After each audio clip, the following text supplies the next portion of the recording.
سلامونه لیدونکو، ډیره یوه مهمه سیالي نن ترسره کیدونکې ده. شهزاد محمدي راسره دی. وړاندې تاسو ته مو وړاندې لنډ شاټونه وښودل چې په انډور اکاډمۍ کې خپل تمرینات ترسره کول.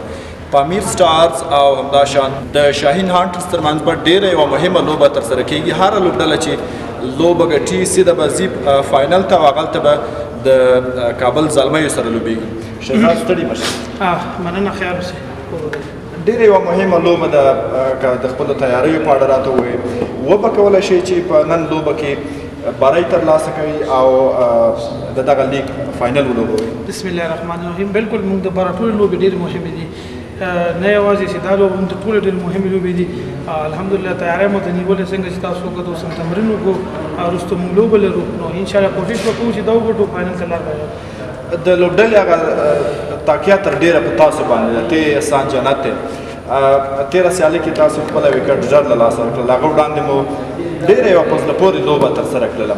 د نن لوبې لپاره راته ووایه، مینوالو ته څومره یو هغه څوک چې نن ګراونډ ته راځي یا په تلویزیون باندې لوبه ګوري، څه ورته وایي چې نن به څنګه مړ شي؟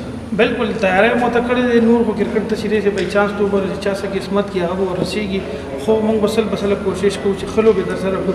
ماشاءالله زموږ ټول لوبغاړي ښه دي، که هغه جمعه ګل دی، که هغه حیات ناصري دی، که دا نور لوبغاړي دی، احسان دی، رحیم منګل تېر لوبه کې ښه لوبه وکړه.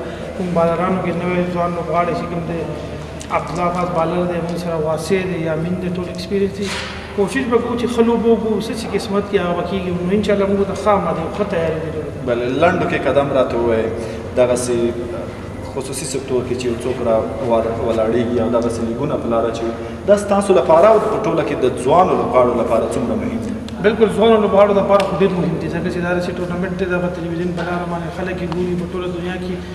ما خبر ورته زه وویل نن هم وایم چې ایوبي صاحب نه مننه کوو چې داسې ټورنمنټ په لاره اچولی چې دې کې ځوان لوبغاړي راښکاره شي. نه که زموږ دا کوم چې ملي لوبغاړي دا خو خلکو لیدلي دي، خو ځوان لوبغاړو ته دی چې ملي لوبغاړو سره لوبه وکړي، خلک یې وګوري چې دا سره کوم لوبغاړي.